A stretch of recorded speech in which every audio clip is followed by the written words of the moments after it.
আপনারা দেখেছেন তারেক রহমান মৌলবাদের উত্থান নিয়ে খুব চিন্তিত। আপনারা দেখেছেন বিএনপির মির্জা ফখরুল ইসলাম আলমগীর সাহেব দক্ষিণপন্থীদের উত্থান নিয়ে অনেক চিন্তিত। আপনারা দেখেছেন বিএনপির আরেক পাগলা আছে ফজলু, আমরা বলি এর জন্য দ্রুত ইনজেকশনের ব্যবস্থা করেন। আওয়ামী লীগের টাকলা মুরাদ যেভাবে এই দেশে থাকতে পারে নাই, বিএনপি ফজলু যদি আলেমদেরকে নিয়ে বাড়াবাড়ি করে, আলেমরা তার দীপ্ত জবাব দেওয়ার জন্য 24 ঘন্টা প্রস্তুত আছেন। আমরা তারেক রহমান এবং বিএনপির কাছে জানতে চাই, মৌলবাদীদের নিয়ে আপনাদের এত চিন্তা, দক্ষিণপন্থীদের নিয়ে আপনাদের এত চিন্তা, ইসলামপন্থীদের নিয়ে আপনাদের এত চিন্তা, খুনিদেরকে নিয়ে আপনাদের এত চিন্তা নয় কেন?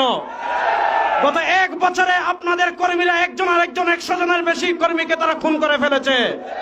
আমরা জানতে চাই, চাঁদাবাজদের নিয়ে আপনাদের এত চিন্তা নয় কেন? চোরদের নিয়ে আপনাদের এত চিন্তা নয় কেন? আপনাদের কর্মীরা বালু চুরি করে, সিলেটের পাথর চুরি করে।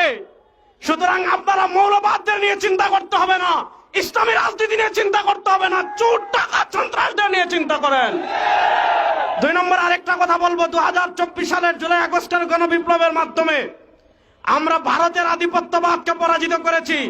বাংলাদেশে যদি বাম রাজনীতির নামে কেউ ভারতের দালালি করে, সেই ভারতের দালালদের হাত ভেঙে দেওয়ার জন্য প্রস্তুত আছেন।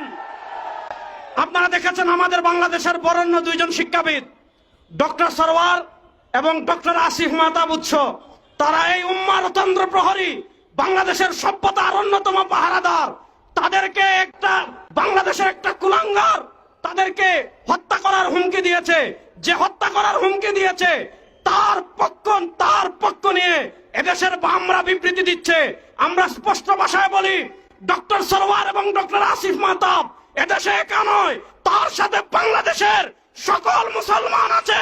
তাদের একটা পশম যদি বাংলাদেশে কেউ বাঁকা করতে চায়, কিয়ামত হয়ে যাবে, কিয়ামত হয়ে যাবে। আমরা যেই নিয়তে তাহাজ্জুদ পড়ি, ওই নিয়তে ইসলামী আন্দোলন করি। আমরা যেই নিয়তে রোজা রাখি, ওই নিয়তে আমরা ইসলামী আন্দোলন করি।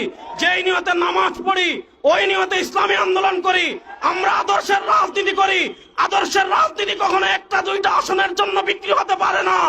ইনশাআল্লাহ এবার যদি কেউ না থাকে বাংলাদেশে ইসলামের পতাকাকে বুলন্দ করার জন্য, কালেমার পতাকাকে বুলন্দ করার জন্য, বিশ্বাস চরমনায় সৈনিকেরা প্রস্তুত আছেন না নয়? আবার আপনাদের সাথে দেখা হবে ইনশাআল্লাহ। আসসালামু আলাইকুম।